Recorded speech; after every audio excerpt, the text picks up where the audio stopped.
네, 안녕하세요. 동대 북한학과 교수 이창입니다.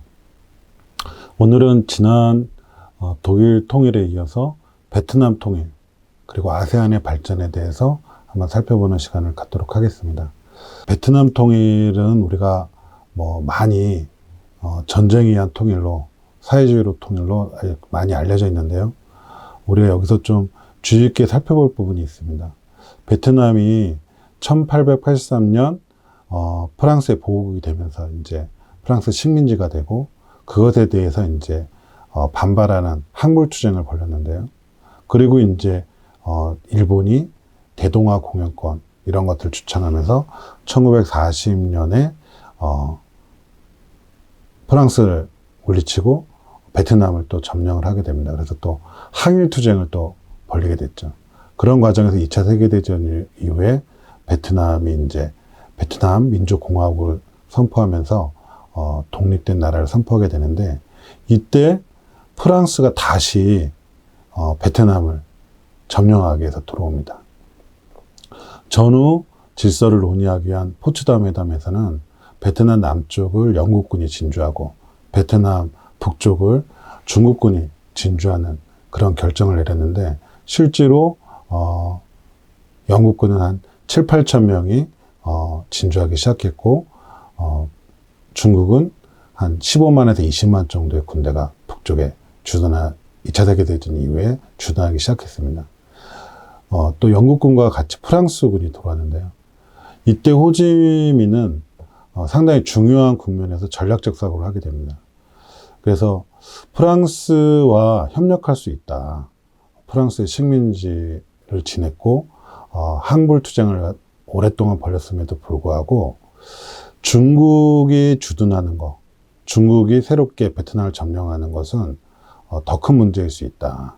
또 중국은 되게 베트남과 바로 국경을 접하고 있는 나라이기 때문에 베트남에 대한 중국의 지배는 상당히 오래 갈 수 있다고 판단했던 거죠. 그래서 프랑스와 협력할 수 있고, 프랑스에게 5년간 신타 통치 이런 것들을 허용해 줄 수도 있다.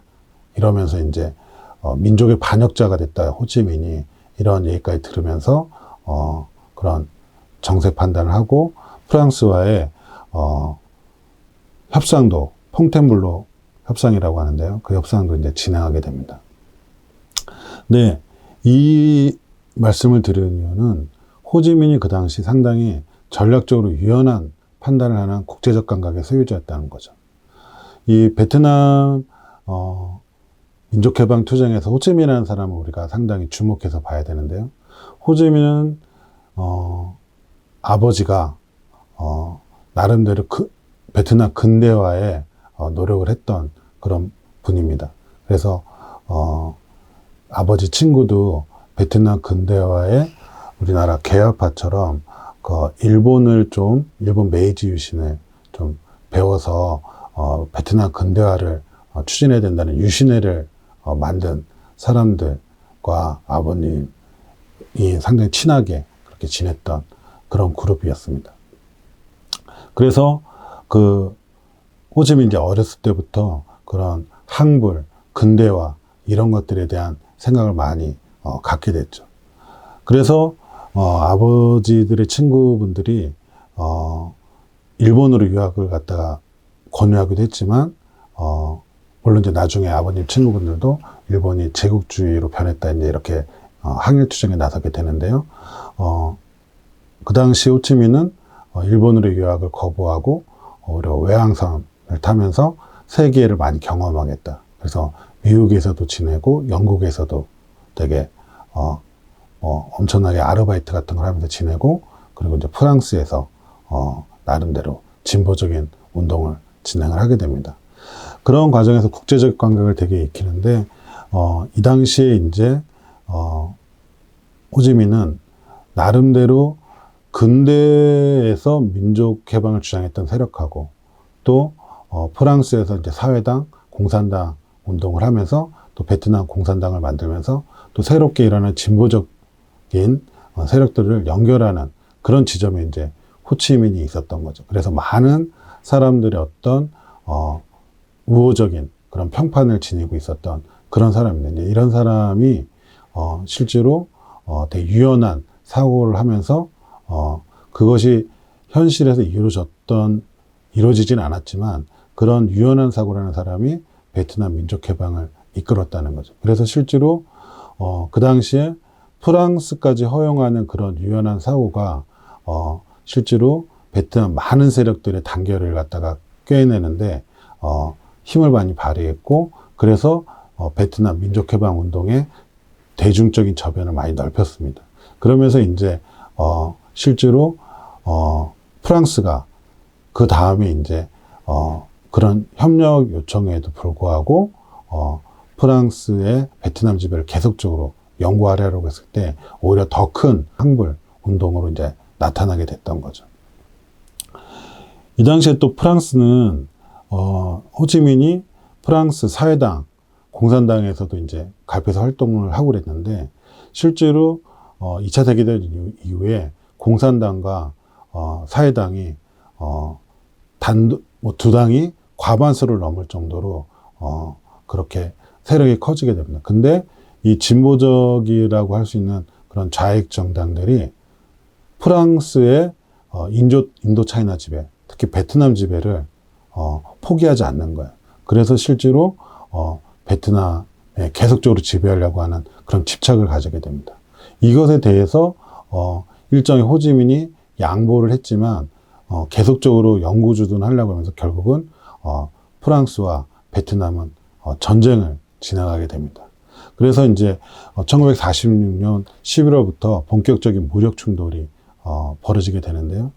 이로부터 1954년 3월에서 5월까지 DMB 앰프 전투라고 하는데요. 여기서 이제 프랑스가 패배되면서 프랑스가 이제 베트남 지배를 포기하게 됩니다. 이때까지 이제 계속 싸우는 거죠. 그런 과정에서 이제 호지민은 그 싸움을 주도하면서 베트남 승리를 이끌게 됩니다. 그리고 중국은 이제 중공으로 전환이 되는 거죠. 그래서 1949년 중국 공산당에 의한 중화인민공화국이 선포되면서 또 베트남을 지원하고, 또 소련도 베트남을 지원하면서 프랑스와의 전쟁이 더욱더 베트남이 힘을 얻게 되면서 이제 승리로 이끌게 됩니다.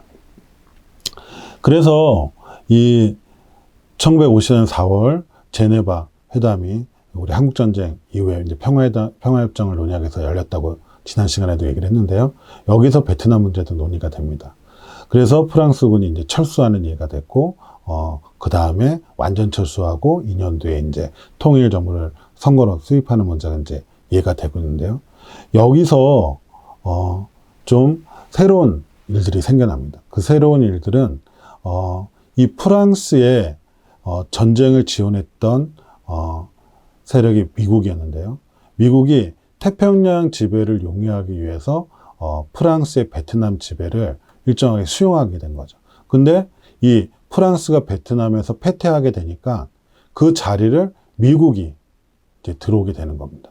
그래서 프랑스를 지원하고 프랑스가 세웠던 베트남 남부에 있는 나라를 승인하는 것을 넘어서 일정하게 남베트남에서 일어난 군사정변 이런 것에 대해서도 지지를 표명하고, 그게 이제 군사 고문단도 이제 파견하는 것을 넘어서 1955년 11월에 베트남에 이제 미군을 주둔시키고, 이것이 이제 1961년 베트남에 정규군까지 투입하면서 이제 특수전을 시작하면서 베트남 전쟁의 본격화로 나타나는데요. 베트남 전쟁의 시작을 1955년 11월 1일로 이렇게 보는 시점이 있는데, 이거는 미군이 이제 베트남에 주둔하면서 그렇게 보는 겁니다. 그래서 실제로 남베트남은 미군의 이제 지원 아래 공산주의자를 건거한다든지 그 베트남의 총선거 제의를 거절하면서 분단을 기정사실화하고 북베트남에 대항하는 어떤 미군의 거점으로 활용이 되고, 실제로 미국은 북베트남이 계속 강해지니까 북베트남의 직접적인 공격 이런 것들이 이제 1960년대 본격화하면서 이제 베트남 전쟁이 크게 벌어지게 됩니다. 거기에 이제 우리나라도 64년에 베트남 파병을 하죠. 우리나라만 파병한 게 아니라 남한만이 아니라 호주, 태국도 같이 파병을 하면서 이제 이게 국제적인 전쟁이 됩니다. 여기에 이제 북한도 64년에 최고인민회의 당중앙위원회에서 결정을 하면서 이제 군사적 원조를 하고 화약, 뭐 군복 이런 걸 지원하는 것뿐만 아니라 공군들이 한 몇백 명 참전하게 됩니다. 그래서 이제 이 한국 전쟁의 어떤 갈등이 이 베트남에서도 남북한이 간접적으로 발생하게 되는데요.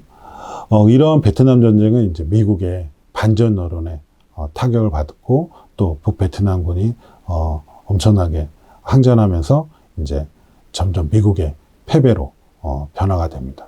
그래서 미국은 실제로 이 북베트남에서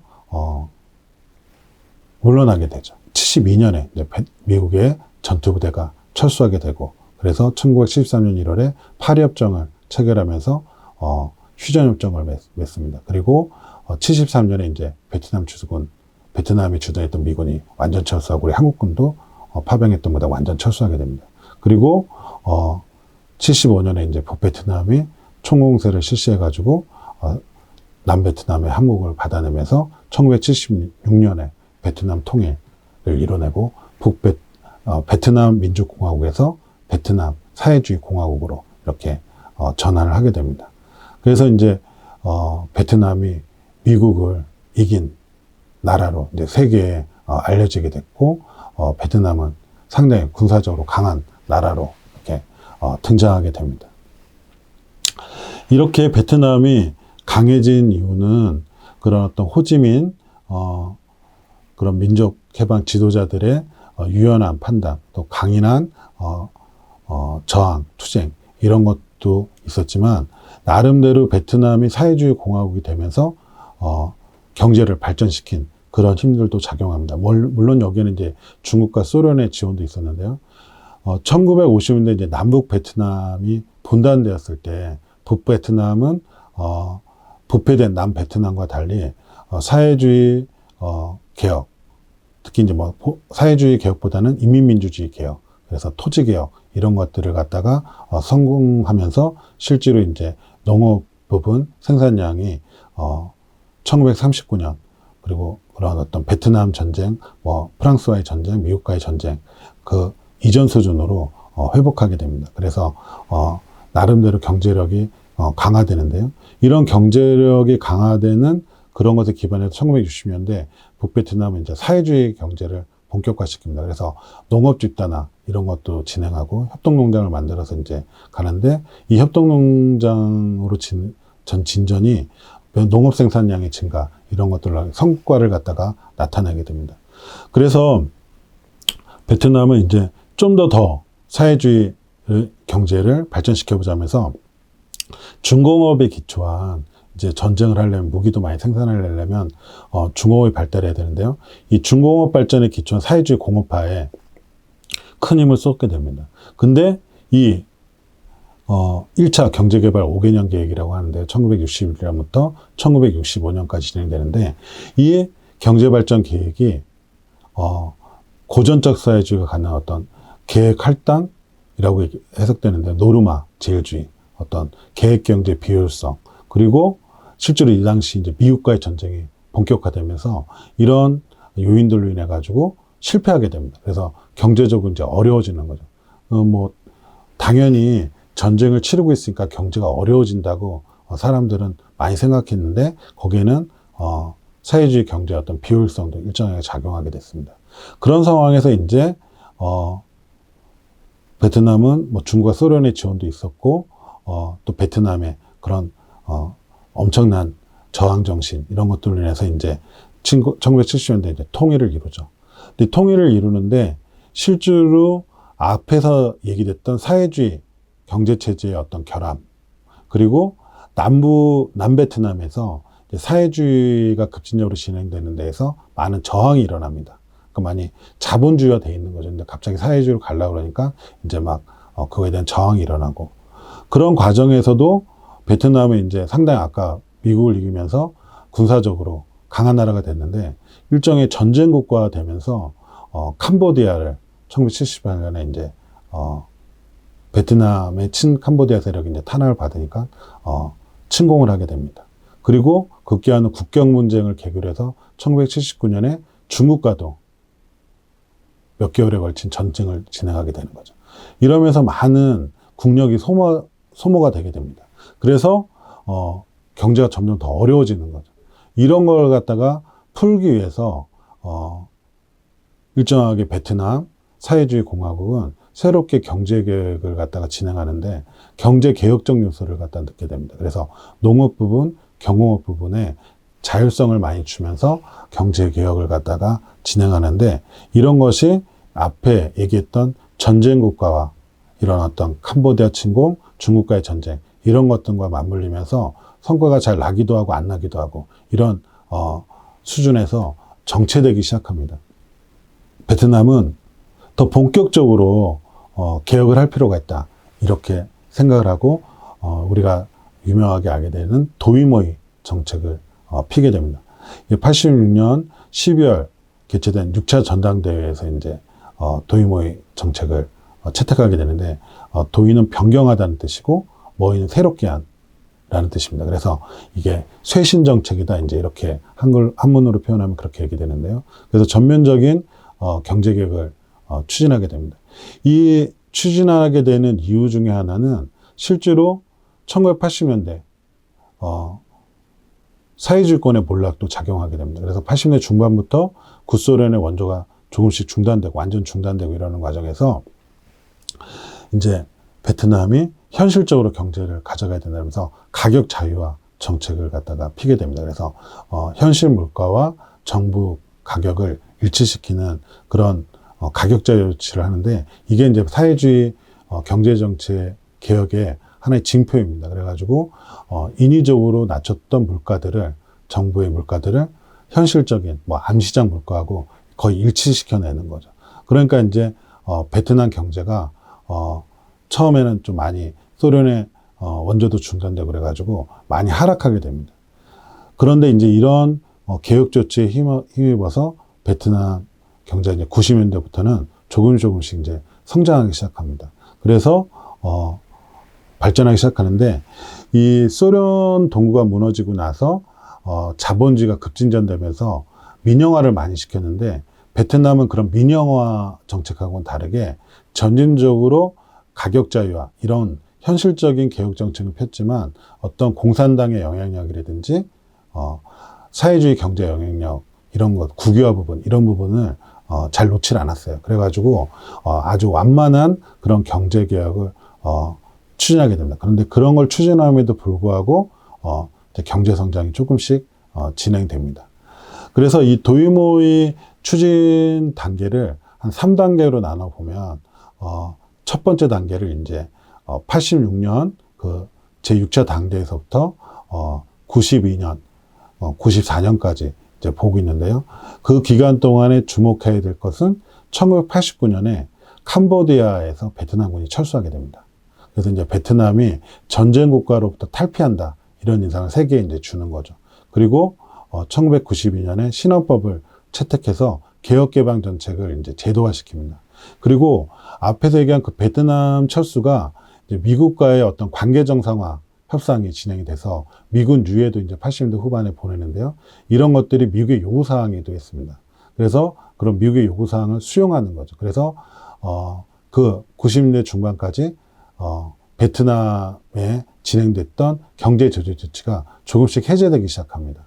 그러면서 베트남이 나름대로 경제 성장이 이제 진행되는 거죠. 근데 이게 이제 도이모이 2단계를 맞이하는데요. 이런 것들이 잘 진행되니까 1995년에 미국과 베트남이 이제 수교를 하게 됩니다. 전쟁을 진행했던 나라와 수교를 하게 되는데요. 이 수교가 진행되고 그에 또 아세안에 가입이 됩니다. 그러면서 외자 유치가 많이 진행되고 대규모 자금이 이제 유입되면서 개혁이 이제 더 본격적으로 진행되는 거죠. 그런데 베트남은 이런 개혁의 본격화에 어떤 생각을 하냐면 사회주의 체제를 잘 지켜야 된다 이런 생각 속에서 이런 자금이 많이 들어올 때 오히려 개혁 조치를 좀 더 완화시킵니다. 점진적으로 단계적으로 진행하고자 개혁의 속도를 좀 완만하게 만듭니다. 완화시킵니다. 그래서 좀 이례적이라고 부르는데 이때 이제 97년에 IMF 사태, 태국발 외환위기가 발생되면서 우리나라도 어려웠는데요. 베트남도 상당히 어려워집니다.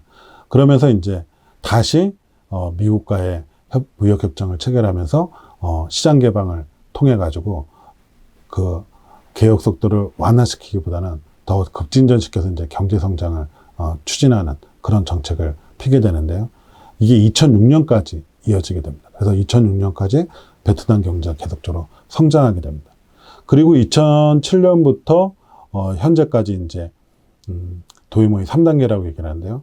이 2007년을 3단계 시작으로 보는 이유는 2006년에 WTO 가입을 하게 됩니다. 그래서 중국도 WTO에 가입하면서 시장 개방을 하면서 더 많이 성장을 했듯이 베트남도 2006년에 WTO 가입을 하면서 국제경제에 편입하면서 더 많은 성장을 하게 됩니다. 그래서 2008년에 1인당 GDP가 $1,000를 넘어섭니다.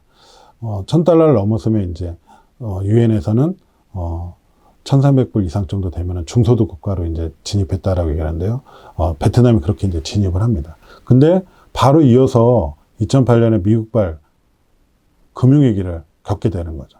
그래서 이제 경제적 불안정성이 심화되면서 개혁의 속도를 완화시키기보다는 더 대외 개방 정책, 외교 유치 전략을 더 추진하게 되면서 한국, 일본, EU 등과 이제 FTA 협정을 많이 체결합니다. 그러면서 이제 경제 성장은 더 크게 원체 바닥이었기 때문에 계속적으로 발전하게 됩니다. 그래서 2018년부터 2024년 이제 코로나 팬데믹도 있었는데 평균 한 5% 이상의 경제 성장률을 기록하게 됩니다. 그래서 2022년에 4,110불 그리고 2023년에는 4,284달러 정도 되는데요. 이게 이제 지난 15년간 세계에서 가장 1인당 국민소득이 빠르게 증가한 나라로 베트남을 꼽게 되는 겁니다. 그래서 그 엄청나게 이제 뭐 두세 배 이렇게 국민소득이 1인당 국민소득이 이제 증가하게 되는데요. 그러면서 베트남은 지금 중국을 넘어서 세계의 공장으로 자리 잡고 있죠. 그래서 이런 베트남은 지금 발전 목표를 어떻게 두고 있냐면 2050년까지 1인당 GDP가 27,000불에서 32,000불. 그래서 이제 고소득 국가로 진입하게 된다. 그래서 이제 그 전 단계로 2030년까지 7,500불 정도 1인당 GDP를 만들어서 중소득 국가로 진입시킨다. 그래서 어쨌든 2050년까지 사회주의 고소득 국가로 나아가겠다. 이런 것을 갖다가 발전 목표로 가지고 있습니다. 참고로 이제 우리나라는 우리나라 직접 전쟁을 치른 나라들이 북한 말고 두 나라가 더 있죠. 그 나라가 이제 2차 세계대전 이후에 중국이고 그 다음에 우리가 파병해서 전쟁을 치른 베트남인데요. 중국과 교육 1위 국가가 됐고 2022년 현재 베트남하고는 3위 국가가 됐습니다. 일본인을 이제 제치고 베트남에 올라왔는데요. 베트남이 이렇게 올라온 이유는 우리나라 기업들이 베트남에 많이 진출하고 있기 때문에 그런 거죠. 그래서 베트남 GDP의 뭐 20, 30%를 삼성을 비롯한 한국 기업이 차지하고 있다. 이렇게까지 얘기할 정도인데요. 그래서 중간재 수출이 많이 베트남으로 되는 거죠. 그래서 베트남이 우리나라 3위의 교육국가가 됐습니다.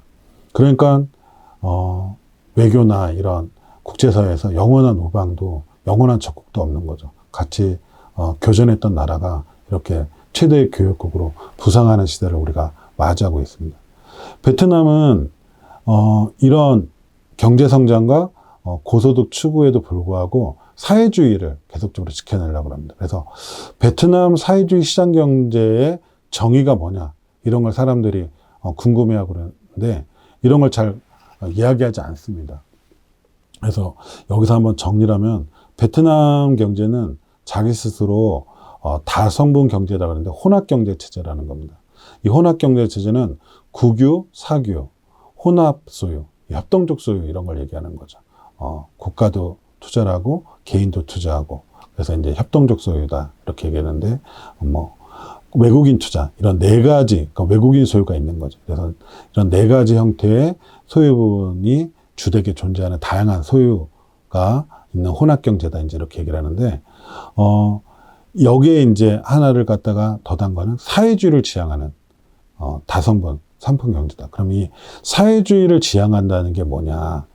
2001년 9차 당대에서 이렇게 얘기를 했는데 사회주의 지향, 국가 관리와 시장 기제에 따라 작동하는 다성분 삼품 경제다 이렇게 되는데 즉 사회주의에 그런 요소가 많다는 겁니다. 그러니까 베트남 가보시면 알겠지만 토지가 사적으로 거래되지 않습니다. 토지가 다 국유화죠. 그러니까 주요 자원을 국가가 다 관리를 하는 겁니다. 그리고 국유기업의 비중이 많이 큽니다. 그리고 시장 기제에 따라 그러니까 국가가 가격을 막 할당하는 게 아니라 시장의 원리에 따라 가격이 설정이 됩니다. 그러니까 시장 원리에 따라서 자원이 분배되는 거죠. 근데 여기에 국가가 관리한다는 뜻은 뭐냐면 아까 얘기했던 소유 부분에서 사유 부분이 많이 커져가지고 어떤 특정 부분에서 비중이 엄청나게 커진다 그러면 여기에 이제 국가가 관리로 개입을 하게 됩니다. 그래서 이게 중국보다도 더 개입 정도가 세다고 그러는데요. 국가 지분을 넣어가지고 거기를 혼합 경제로 만드는 겁니다. 그래가지고 한 부분에 사유가 큰 비중을 차지하지 않도록 그렇게 국가가 계속 관리를 하는 거죠. 그래서 약칭 사회주의 지향 시장 경제다. 시장 원리로 자원을 분배하되 사회주의적인 그런 원칙들을 계속적으로 견지해 나간다. 이런 부분입니다. 그래서 베트남 국가 발전 목표에 고소득만 있는 게 아니라 사회주의를 지향하면서 고소득을 지향한다. 이런 목표가 있는 거죠. 이건 중국도 마찬가지입니다. 중국의 사회주의 시장 경제를 한마디로 정의하자면 주요 자원에 대한 사회주의적 소유, 즉 국유제에 기초해서 시장 원리에 따라 자원을 분배하는 그런 시장 경제라고 얘기를 할 수 있는데요. 중국보다 베트남이 더 국가 통제력이 강한 이유는 사유 부분이 많아지면은 그거에 대해서 국가가 개입해서 혼합 소유로 만든다는 그런 지점이 있습니다. 그래서 베트남이 나름대로 사회주의 원칙을 견지하면서 발전 전략을 추구하려고 한다는 것에 대해서 우리가 좀 염두에 두고 사고를 해야 될 것 같습니다. 아무튼 이것은 이제 나중에 자본주의 시장 경제가 발전하면서 베트남에서 국가적인 하나의 도전적인 과제가 될 수 있다고 봅니다. 사회주의 원칙을 지켜나가는 것과 시장 경제에 따라서 자원을 분배하는 것과 이런 부분이 충돌할 수 있는 거죠. 그래서 그런 부분에서 베트남이 어떻게 경제 정책을 유연하게 풀면서 극복할지도 우리가 많이 관심을 가지고 지켜볼 부분이라고 생각합니다. 왜냐하면 우리나라 기업들이 많이 진출해 있기 때문에 그런 부분에서 많이 관심을 가져야 된다고 합니다. 아무튼 우리는 베트남과 협력을 강화하고 아세안과 협력을 강화하면서 실제로 우리 한국의 지속적인 경제 번영을 이끌려고 하고 있으니까 더 많은 관심을 가져야 될 거라고 생각합니다. 여기에 이제 베트남의 이런 국가의 발전을 가져오게 된 하나의 요소가 미국과의 수교도 있지만 앞에서 살펴봤듯이 아세안 가입이 있습니다. 그래서 아세안에 대해서 우리가 살펴보면서 이 베트남의 관계, 베트남의 발전을 다시 한번 살펴보도록 하겠습니다. 아세안은 같은 뿌리의 민족이다 이런 얘기가 있습니다. 그래서 실제로 말레이 반도에 있었던 여러 부족들이 하나의 왕국을 형성하면서 말레이 반도 위쪽으로 그리고 말레이 반도 아래쪽인 인도네시아로 이렇게 퍼져나갔다는 거죠. 그래서 이게 이제 말레이족의 전파라고 얘기하는데 이 말레이족은 불교, 힌두교, 이슬람교 이렇게 뭐 다양한 종교를 가지고 있지만 실제로 그럼에도 불구하고 되게 통합적인 그런 동질성을 계속적으로 유지했고 전통도 비슷하고 뭐 먹는 음식도 비슷하고 그리고 말레이어하고 인도네시아가 다른 것 같지만 동일한 뿌리의 언어 이런 것들 속에서 서로 편하게 대화할 수도 있다고 합니다. 그래서 이런 민족적 전통이 존재하는 거죠. 이것이 이제 강한 뭐 하나의 국가를 이렇게 민족이 되진 않았는데 이것을 실제로 그렇게 하나의 국가 민족으로 강한 민족으로 만들려고 하는 그런 구상이 생겨난 게 아세안의 시작이었습니다. 즉 인도네시아 건국의 아버지라는 스카로라는 사람이 그레이터 인도네시아라는 주장을 하면서 말레이 민족이 대통합돼야 된다. 그래서 과거 네덜란드 지배에서 해방된 1949년에 이제 해방된 인도네시아, 그리고 미국의 식민지였다가 1946년에 해방된 필리핀, 그리고 1950년 영국의 지배로부터 해방된 말레이시아, 이런 세 지역이 핵심이 돼서 그레이터 인도네시아를 구성해야 된다, 이런 얘기를 했던 거죠.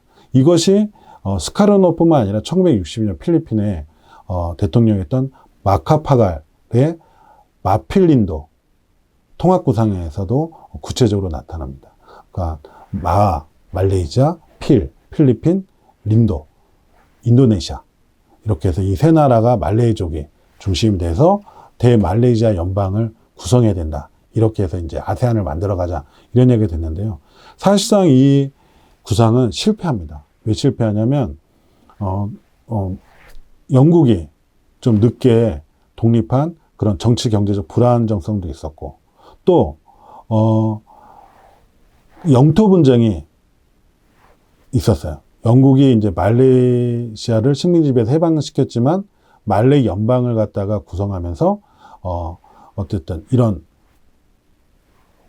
마필린도 이런 말레이 연방 구상에 대해서 이제 반대하기 시작했습니다. 그래서 인도네시아가 이제 영국의 뜻을 따르는 말레이시아를 공격하기도 하는 그런 전쟁이 발생하기도 했습니다.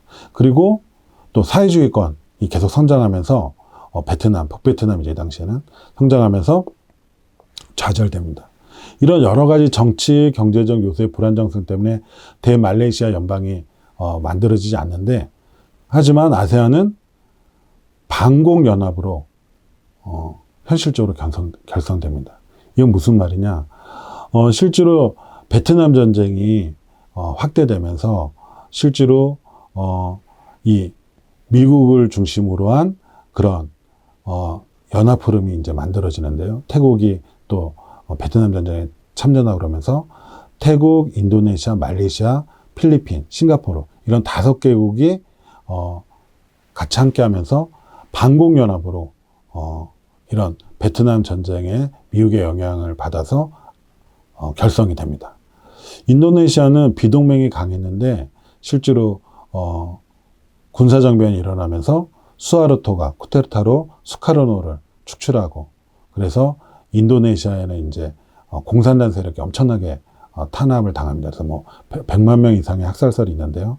우리가 유명하게 알고 있는 그 휴양지 발리에서 많은 사람들이 학살을 당합니다. 이걸 1965년 학살이라고 그러는데, 그러면서 이제 공산당 세력이 정리되고, 이런 과정에서 이제 이 아세안이 반공연합으로 결성되는데 힘을 받아가지고 실제화됩니다. 그래서 이제 말레이족의 어떤 대통합 구상으로 시작됐던 아세안은 역설적으로 반공연합으로 베트남 전쟁을 계기로 해서 공산주의 세력을 탄압하면서 결성되는 그런 일들이 생겨나는 거죠. 그리고 실제로 앞에서 얘기했듯이 베트남이 캄보디아를 1978년에 침공하면서 이 반공 아세안 연합은 더 강화됩니다.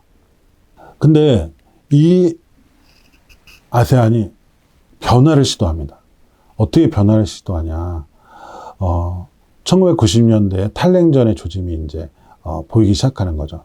뭐 1989년 베를린 장벽도 이제 무너지지만 1980년대 중후반부터 소련이 이제 사회주의 개혁을 갖다 하게 되는데요. 이런 흐름을 보면서 1988년 차차이 태국 총리가 유명한 구호를 내세웁니다. 이게 우리가 주목해서 볼 부분인데요. 이제 인도 차이나 반도 이 동남아는 더 이상 전쟁터가 아니다. 이제 시장으로 나가야 된다. 협력으로 나가야 된다. 그래서 구호가 전장에서 시장으로라는 구호를 얘기하는데요. 그래서 실제로 자본주의와 사회주의 세력 간의 시장 통합, 이런 것들을 갖다 꾀하고, 그러면서 우리 아세안을 성장시키자는데, 이 아세안 성장이 이제 급격히 경제 성장이 일어나게 되는 거죠. 여기에 이제 이러한 구호에 호응했던 게 1989년 베트남군의 캄보디아 철수였습니다. 그리고 유명한 유엔으로부터 개발 구상이 나오는데요. 1990년대 초반에 세계의 경제를 일으킬 지역이 2군데 있다 하면서 UN DP가 유엔 개발 계획에서 얘기를 하는데 그 지역이 바로 두만강이었고 메콩강이었습니다. 근데 두만강은 여전히 개발이 안 됐지만 이때 주목받았던 메콩강 유역 개발 계획이 실행이 됩니다. 이 메콩강은 중국, 미얀마, 베트남, 라오스, 태국, 캄보디아 이 6개국을 흐르는 아주 유명한 강이죠. 이 강에 대한 개발 계획이 실행이 되면서 아세안이 단결하기 시작합니다. 그리고 95년에 베트남이 아세안에 가입하고 아세안 자유무역지대에 가입하게 됩니다. 그러면서 이제 경제 성장이 급격히 진행되면서 이 그래프에 나오는 것처럼 90년대 세계 GDP 중에서 1.6%를 차지했는데 2019년 코로나 직전까지 3.6%로 성장하는 두세 배가 성장한 거죠. 그래서 아세안이 급격하게 성장하면서 세계 경제 비중에서 아세안의 비중이 많이 높아졌습니다. 근데 우리가 현재 아세안에서 많이 주목해야 될 부분이 있습니다. 그것이 점진적 통합 과정인데요. 지난 시기 우리가 유럽 경제 통합에서 경제 통합의 처음 시작이 자유 무역 시장이고 그 다음에 관세 동맹이라고 얘기를 했어요. 그리고 더 나가는 이제 공동 시장이라고 얘기를 했는데 아세안은 2018년에야 완전한 관세 동맹, 그러니까 영내 국가에 대해서 10개 국가에 대해서 완전히 관세를 철폐합니다. 그러니까 이제 관세 동맹을 2018년에 이룬 거죠. 그러니까 오랫동안 아세안이 관세 동맹을 점진적으로 추진했다는 겁니다. 우리가 이것을 상당히 주목해야 됩니다. 아세안이 결성된 지는 되게 오래됐는데 왜 관세 동맹을 2018년에 완성됐을까? 그만큼 많은 차이를 인정하면서 존중하면서 영내 통합을 이끌었다는 거죠. 그래서 아세안은 지금도 영내 안에서 공동시장이 착출되지 않아요. 즉 공동시장의 징표가 우리가 지난 시간 유럽연합에서 뭐라고 얘기했죠? 그 노동의 자유로운 이동이라고 그랬습니다. 근데 노동의 자유로운 이동이 없는 거예요. 즉 아세안에서는 전문가들만 숙련 노동자들에 속하는 그런 전문가들만 영내 이동이 자유롭습니다. 그래서 일반 노동자들은 즉 캄보디아에서 태국으로 갈 수가 없어요. 왜냐하면 농업 노동자들이 그런 캄보디아나 라오스에서 태국으로 이동하면 태국 농촌이 많이 경제 문제가 생길 수 있거든요. 그러니까 그런 거에 대해서 아직도 노동의 자유로운 이동을 허용하지 않습니다. 그만큼 아주 점진적으로 단계적으로 영내 통합을 이끌어가는 거죠. 그래서 우리가 만약 남과 북이 지금 우리 통일 방안에서 두 번째 단계로 남북연합을 꾀한다라고 얘기하면 우리가 유럽연합의 높은 수준의 어떤 국가연합보다는 이런 아세안 그래서 낮은 수준의 연합을 추진해야 되지 않을까 이런 고민을 많이 하게 되는 겁니다. 즉 북한의 노동력이 남한의 노동력으로 많이 왔을 경우에 자유로운 노동의 이동을 통해서 왔을 경우에 이 남한의 노동시장이 많이 어려워질 수 있거든요. 그래서 지금 이주 노동자처럼 제한돼서 받는 그런 수준이 아니라 완전히 자유롭게 이동하게 되면은 완전히 우리 노동시장이 되게 어려워질 수 있습니다. 그렇기 때문에 이런 아세안의 경우를 우리가 많이 활용해가지고 낮은 수준의 국가연합 수준에서 점진적으로 높은 수준으로 결합시켜 나가는 그런 방안을 생각해야 됩니다. 이 아세안도 말레이족의 통합 이런 구상이 있음에도 불구하고 이렇게 아주 점진적으로 가는 거예요. 그러면 우리 남북한도 점진적이고 단계적인 것들을 이런 아세안에서 많이 배울 필요가 있다고 생각합니다. 이러한 것들을 우리가 보면서 이런 것들을 가능하게 했던 아세안의 그런 입장들이 세 가지 입장이 있는데요. 그것에 대해서 이제 살펴보도록 하겠습니다. 저는 이걸 아세안의 3대 입장이라고 얘기하는데요. 아세안은 그런 전장에서 시장으로라는 구호를 외치면서 이런 입장을 첫째로 취합니다. 아세안은 누구에도 경제 번영을 보장하고자 한다. 그래서 우리가 저번 시간에도 살펴봤지만 그 중국이 가입한 RCEP 그리고 그런 RCEP이 세계 최대 무역지대가 되니까 자유무역지대가 되니까 이것에 대항해서 미국이 IPF 인도태평양 경제 프레임워크를 이제 만들었는데 이게 아직 발효는 안 됐다고 그랬는데 이게 발효되면 세계 최대의 경제 자유무역지대가 된다고 얘기를 드렸습니다. 근데 여기에 이제 공이 가입되어 있는 게 아세안이에요. 근데 그때 이제 뉴스에서 어떤 얘기가 됐냐면 미국이 외교를 잘해가지고 중국에 많이 경도됐던 아세안을 이 미국 중심으로 이끌어냈다. 이제 이렇게 그랬는데 그게 오해인 겁니다. 아세안은 어느 누구하고도 경제협정을 맺는다. 즉, 이건 이제 아세안의 방어적 현실주의라고 얘기하는데요. 어차피 현실적으로 경제적으로 강자들이 있기 마련이다. 그러면 중국이나 미국이나 그런 강자를 한다면 그들을 공이 인정하면서 우리와 다 싸우지 않고 경제협정을 맺어서 서로 공이 번영을 추구한다면 다 어느 협정이든 가입한다. 이런 거죠. 그래서 어느 경제협정이나 다 가입을 하는 겁니다. 크게 문제가 없다면. 그래서 RCEP에도 아세안은 들어가는 거고 IPEF에도 아세안은 들어가는 거죠. 왜? 아세안의 입장이 그런 겁니다. 그래서 영내 국가들의 상호 의존성뿐만 아니라 역의 국가, 중국도 아세안에서 돈을 벌어서 발을 못 벌게 만들고 미국도 아세안에서 돈을 벌어서 발을 못 벌게 만들고 그럼 여기서 돈을 많이 벌다 보면 전쟁도 안 하게 된다. 그래서 우리도 돈을 벌고 그래서 아세안은 평화를 유지할 수 있다. 이런 생각을 하는 거죠. 그래서 누구하고의 경제협정도 크게 반대하지 않는 그런 입장을 취하는 겁니다. 이런 속에서 아세안은 새로운 세계 경제의 성장으로 지금 자리매김하고 있습니다. 뭐 요새 저출산, 노령화 사회라 이렇게 세계로 다 진입하고 있다는데요. 아세안은 여기 평균 연령이 30세입니다. 그리고 인도까지 포함할 경우에는 20억의 인구를 가지고 있는 역동적인 성장적입니다. 그리고 소비 시장이 연평균 15% 성장합니다. 그래서 우리도 신남방 정책을 펴서 여기로 진출해야 된다 이런 얘기를 많이 하는데요. 이런 주소비층인 아세안에서 특히 더 소비를 많이 하는 중산층 인구가 지속적으로 증가해서 2030년에 5배가 증가한다고 합니다. 그래서 OECD도 세계 중산층 소비의 50%가 이 동남아 소비층, 뭐 인도까지 포함하는 거죠. 소비층으로 전망을 하고 있습니다.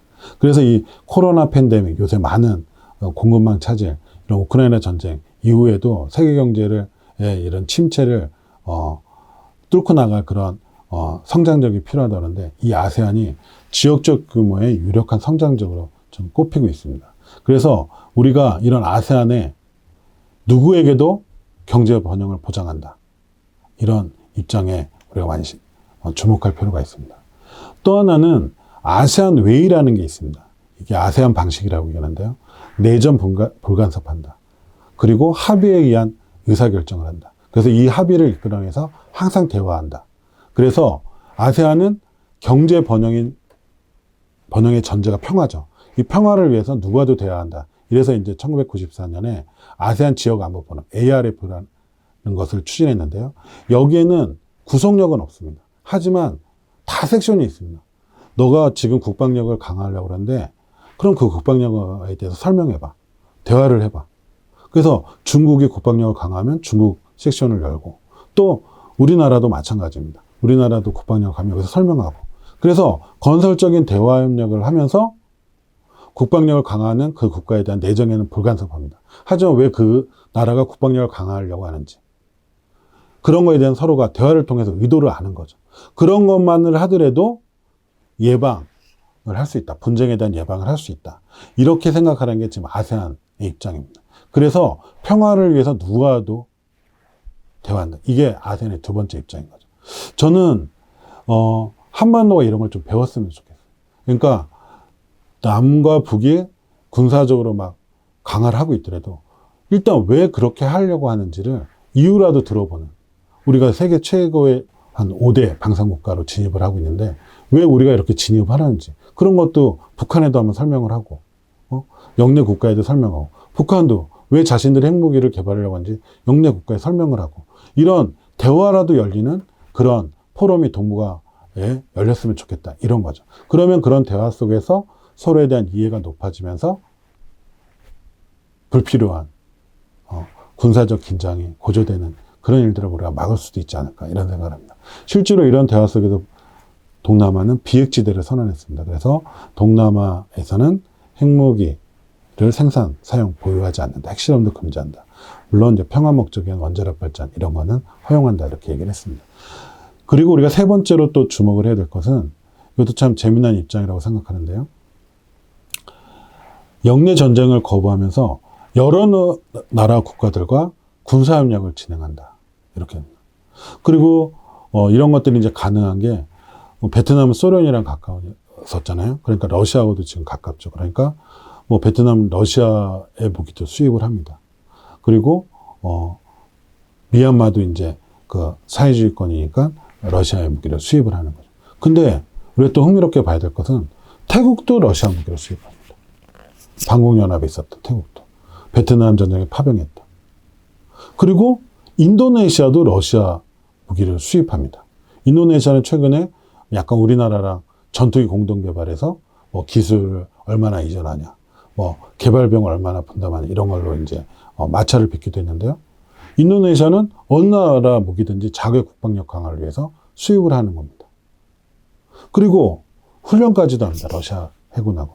최근 2023년에 코모도 훈련이라고 그래가지고 인도네시아가 주관하는데요. 여기는 러시아, 중국, 미국, 일본까지도 다 참여하는, 물론 비전투 훈련이었습니다. 이런 해상 훈련을 진행하는 거죠. 그래서 미국, 중국, 러시아, 일본, 호주, 인도 등과 군사협력을 다 진행을 하게 됩니다. 그래서 군사적 균형 정책을 피는 거예요. 물론 이런 군사협력을 하면서 대화를 진행하면서 이 지금 여기 분쟁의 소지가 있으니까 자체적으로도 군사력을 강화시켜 나갑니다. 그래서 인도네시아가 세계 지금 군사력 16위, 우리 남한 무기의 2위 수입 국가입니다. 그리고 베트남은 22위, 태국은 24위. 그래서 나름대로 국방력을 증가하는 속에서도 대화를 나누고 여러 나라들과 공히 군사훈련을 함께하고 있다. 그러면 우리는 남과 북이 나중에 이런 동북아 주변 강대국들과 함께 군사훈련을 하는 그런 시나리오도 생각해 볼 수 있다는 겁니다. 이런 것들을 우리는 아세안에서 배워야 될 거라고 생각합니다. 아세안은 좀 우리가 많이 후진국이다 이러면서 아세안이 많이 오히려 우리 K문화 이런 것들 좋아하니까 남한한테 많이 배워야 된다. 우리 한국의 경제 발전을 많이 배워야 된다. 그래서 이 아세안한테는 배울 게 없고 우리한테 오히려 아세안이 배워가야 된다라고 그런 생각들을 많이 하고 있는데 이런 아세안의 역동적인 모습, 누구와도 군사훈련을 같이 하고 누구하고도 대화를 하고 또 누구하고도 경제협정을 맺어서 번영을 추구하는 이런 되게 유연한 모습을 우리가 21세기에 배워나가야 되지 않을까. 그래서 이 동북아 평화지대를 만들어 가는데 남북한 평화와 번영을 이끌어가는데 아세안에서 배울 게 많다. 그리고 또 아세안은 남과 북이 공히 뭐 유럽도 마찬가지지만 외교를 맺고 있는 지대입니다. 그래서 남북한 공히 인도네시아는 대사관을 다 운영하고 있고요. 이런 데서 제3지대를 통해 가지고 남북한이 지금 경직된 그런 군사적 긴장 상태를 벗어나서 제3국에서 평화를 다시 이야기하고 하는 논의들을 추진해 나갈 수도 있다고 생각합니다. 그래서 이 아세안에서 우리가 많이 배우면서 한반도 평화 번영의 그런 여러 가지 유연한 사고들을 이끌어낼 필요가 있다고 생각합니다.